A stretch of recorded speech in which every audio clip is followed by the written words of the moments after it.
You people are actually making people believe that's my No, name. no, but No, we are not so, making. sorry, We're only there telling is the no truth. evidence to the contrary. Yes. There's Hey, no you are evidence to the journalist contrary. too.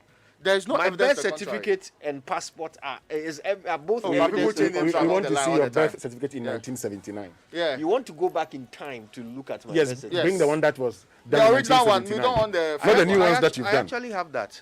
No Okay. fear, no harm, Yes, no, bring that no one. trouble. I'll bring that one. Until then, Jehoshaphat. Jehoshaphat, aka DJ Jeho. The Drive Safe campaign is brought to you every morning by Joy News and Multimedia Group. It's supported by Toyota Ghana Company Limited, a Toyota superior quality. Avoid all distractions, keep both eyes on the road and hands on the steering wheel. Be visible. Drive with your lights on. That is how you ensure you drive safe. And are you looking for a used Toyota vehicle to buy, or do you have a used Toyota vehicle for sale? With Automac Toyota Ghana Company, that is your best location for such transactions. Automac is a certified pre-owned vehicle business unit of Toyota Ghana. Bring your used Toyota car originally. And I feel that the populace have not been informed enough. And I thank you, Emeka, for giving me this opportunity to start this whole revolution.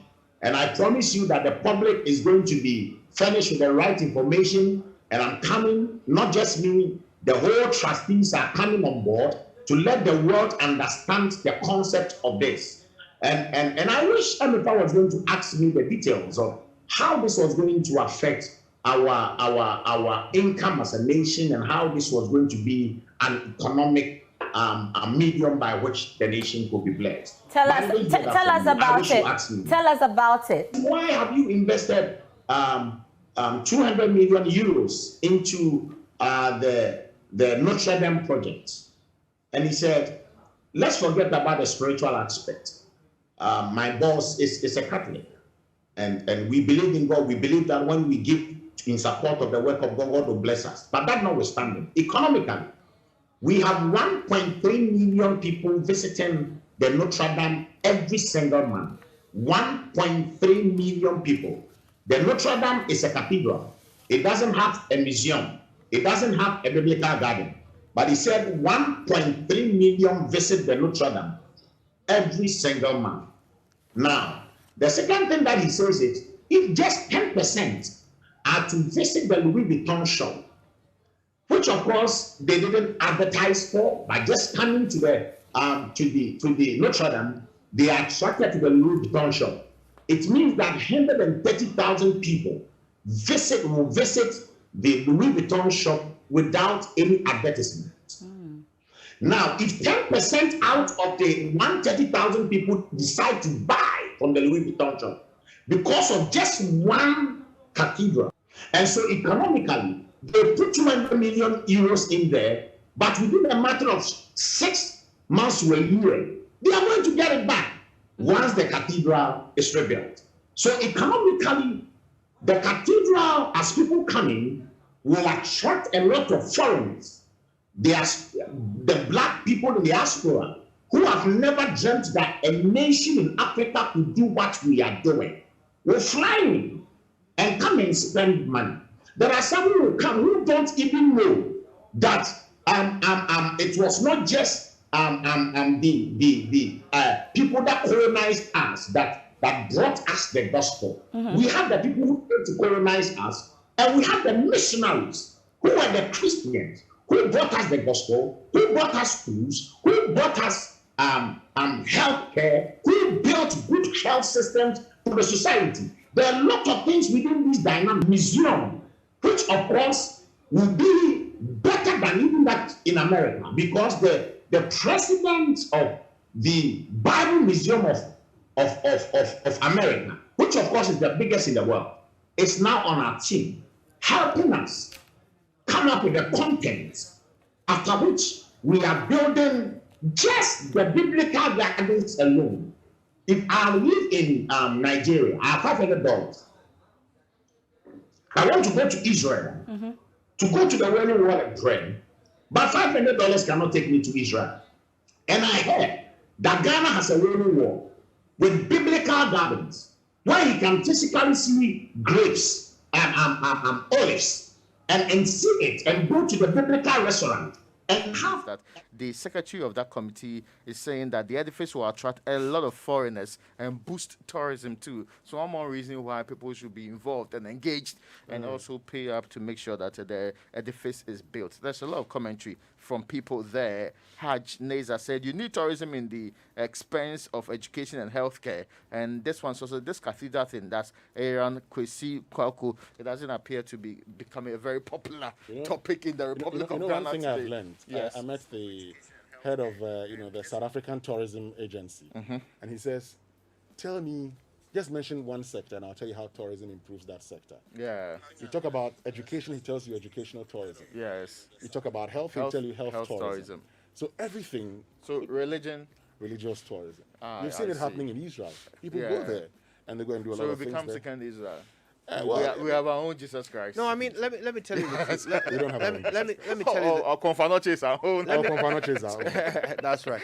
Let me tell you though. I mean, look, tourism. I remember in the Green Book. You remember the Green Book, right? Yeah. Yeah.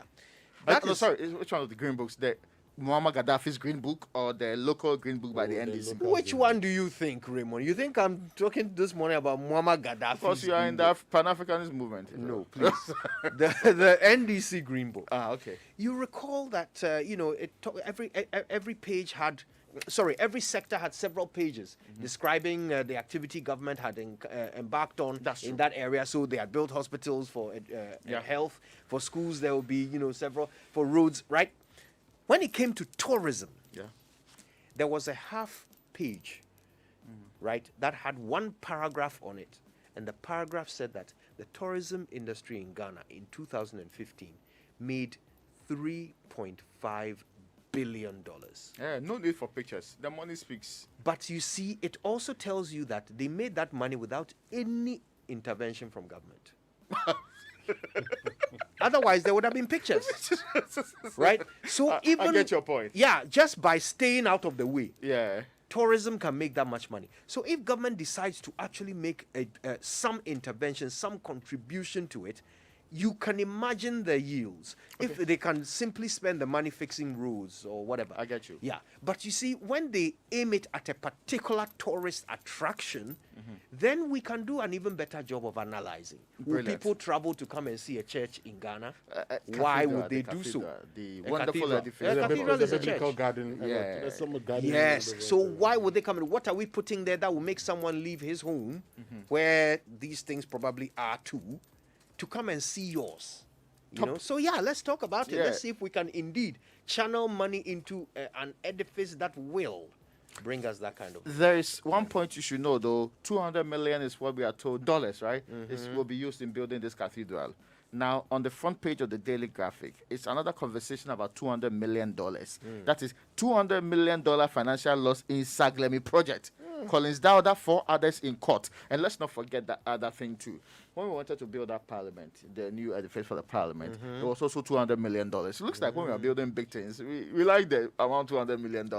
But, well, Collins Dowda and others are in court for this. And this is basically because for the level of project, the level of expectation of completed project, 5,000 units was not done, and yet we have paid a huge amount of money, 176 or so for it, instead of paying 64 million. So that's what's being questioned. And there are 52 charges. When you put them together, 52 charges. I remember that of the former Maslock boss was some 82. It was increased to 86, but it came down to 82 or a little bit around that number. And that's interesting. So they'll have their day in court and they'll explain why they should not be held responsible for it and made to actually suffer the penalty thereof. The other point, though, is that we should not let the project go waste whilst we're in the process of doing all of this, because it will be a very sad thing to keep it there, like we did with, you remember the Kufuor's project, the affordable housing. Yeah, Kufuor's We affordable we are told that now some of them are already. Yeah, but some of look them at are ready. 2007. Yeah, and this is 20 something. So 14 years after. 14 years after. And it was, okay, well, they say that I should move on to other points. But there's one more issue in court that we should be interested in, Winston. Now, Niamano Dodo can act as Unibank receiver until appeal is determined. And the Court of Appeal has stayed the execution of the High Court ruling that held that the appointment of Niamano Dodo as receiver of Unibank Ghana Limited was null and void pending the determination of an appeal in relation to the court. You know, they said they would appeal the case, and they are in court, and the court saying that let him act in that capacity until we finally determine this matter. Well, the Daily Guide talks about the Saglemi housing project, talks about Saglemi, $200 million Saglemi scandal, 2 Mahama ministers charged. Comes the photograph of Collins Dowda and Dr. Kweku Ajiman Mensah. President explains education funding, and Samia Oku heads NLA. Back page, Techi grabs Ghana's first Olympic medal after 29 years. Wow. The boxers are doing magic. And Mexico thumped South Korea in 9-goal thriller. Set to set Brazil semis date, and Japan will face Spain. Now, the Economic Times, before I come to that, there's a story in the Daily Graphic that I knew you should be interested in. Government is considering free tertiary education. Yes, I was talking about it. Free tertiary education. This is the President of the Republic of Ghana speaking. You know who promised free tertiary education in 2020? Who? It was the NDC. NDC, yes. Yeah. Then they did the chimpe. Yes, that. But let me ask something. Anyway. I mean, this is from a forum that the president participated in. Yes. And I watched that. I don't know. I feel like there could be two interpretations to what he said. The free. I feel like it. Okay. Oh well. I think he brought in so what he talked about free SHS. Yeah. In fact, he talked about the fact that in addition to making it free and increasing the access, they are now going to spend a lot of money creating the infrastructure. Now, after he made that point about the infrastructure, he then brought in tertiary and said they would like to replicate that sort of success at the tertiary level, particularly because they are going to be feeding the tertiary level with all of these the graduates from the free SHS. Okay. Right. So I wonder whether he didn't mean infrastructure rather than making tertiary education free. Was he not rather saying that they are going to increase infrastructure in tertiary education? Well, he talks about the fact that currently students are being given loans Yes. to help them go through tertiary education. And he said there will be no need for a guarantor. And he says, but based on the success of free SHS, he's considering that maybe we can actually do what we've done with free SHS at the tertiary level. And he believes once the fee component is taken away, it would increase enrollment at the tertiary institutions, Right. just like it has done for free SHS. So what I get is that he's talked about the possibility of that happening. It's a plan. Okay. So it's like this can happen, and I'm sure we'll have discussions about that later. But that's what he's Sure. told us. Yes. Now, Economic Times, it says Ghana's current account worsens and government misses fiscal deficit target, and the mid-year budget review has nothing for Ghanaians. This is Kisela Tuforsin speaking on the budget that was read on Friday that was basically overtaken by our day. That's on the front page of the Economic Times. So the Ghanaian Times free SHS to produce educated workforce, I beg your pardon, free SHS to produce educated workforce. It didn't make sense when I said produce. Anyway. For Ghana's future development president, Collins Dowda, 4 others charged with causing financial loss to the state in Saglemi housing project. Quality education only cure for poverty, revenue team for job.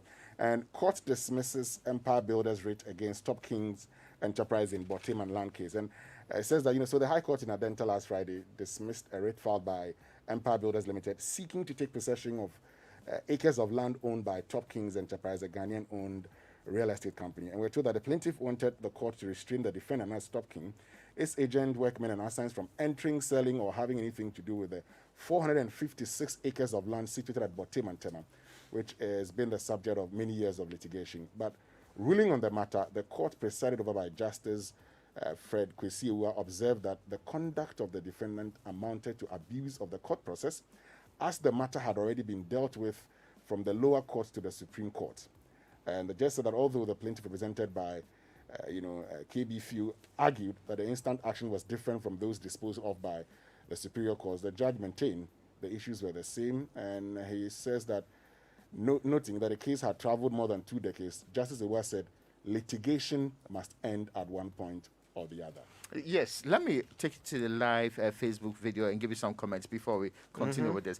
Juliet Atawa Boafo says, look, I've been teaching for 20 years now. After training college, I don't have a house nor a car. and you want me to contribute to the building of a cathedral after pension, where do I live? The other one is from Fred Champon Cathedral, the Assembly, and there's one from Haz Neza. I say, I think we need to prioritize stuff. Naturally, Ghana is not a hub for religious tourism. Come to think of it, how many will choose Ghana over Israel in terms of religious journeys? The National Mosque for the Muslims cost the country around 22 million. I'm not sure. It cost around, it didn't say country yet, cost around 22 million. Come on. A cathedral should not cost us 200 million. And there's one. We are in tertiary and there are no hostels and other infrastructure. Please, let's move from step 1 to 2 patiently. And that's also from Facebook. But BNFT is reporting this morning, proposed development bank must work.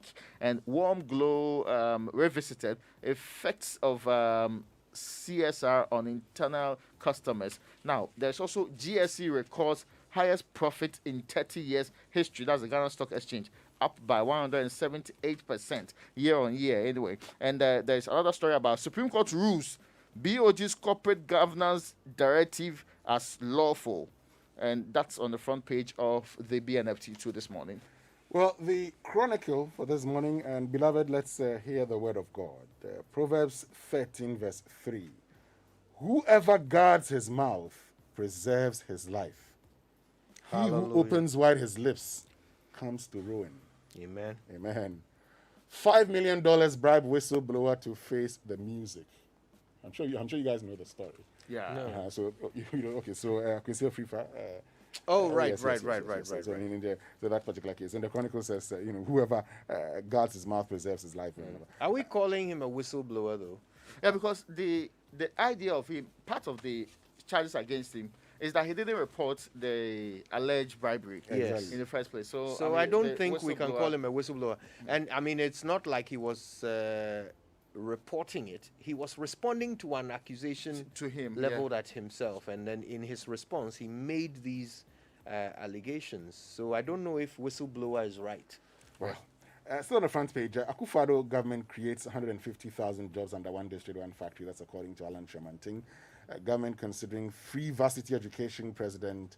And yes, that's it basically for the Chronicle. Finally, national security operatives detained for allegedly stealing Jean Mensah's hubby's Land Cruiser. I'm interested in that story. Say that again. So it says that, hold on. The former chief executive officer of the Volta Aluminum Company, who is also the husband of the chairperson of the Electoral Commission, has been burgled.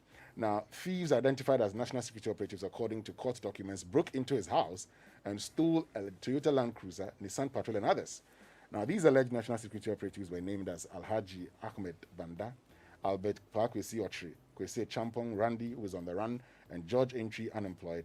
The suspects allegedly broke into the residence of the husband of the chairperson of the Electoral Commission on Tuesday, the 27th of July, 2021, around 10 a.m., and the operatives and their accomplices, just as they were towing the vehicles away from the compound, were arrested by military personnel. So were they indeed national security operatives?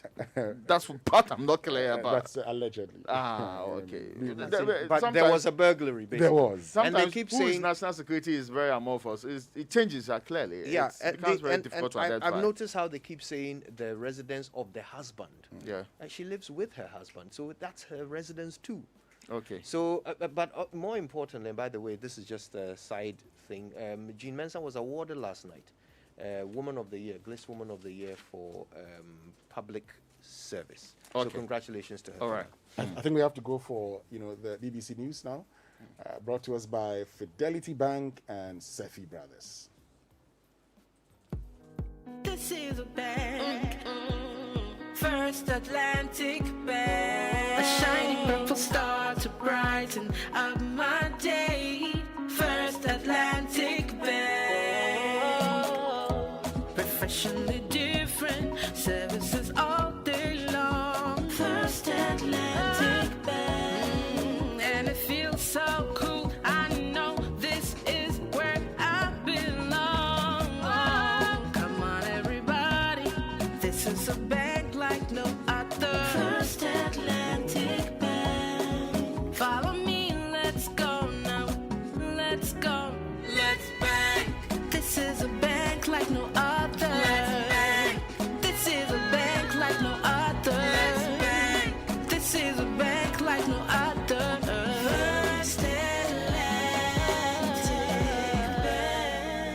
First Atlantic Bank. Refreshingly different. I nearly gave up on driving out of frustration. What hadn't I done? Purging, replacing electrical parts, changing my fuel pump, and still the engine noise in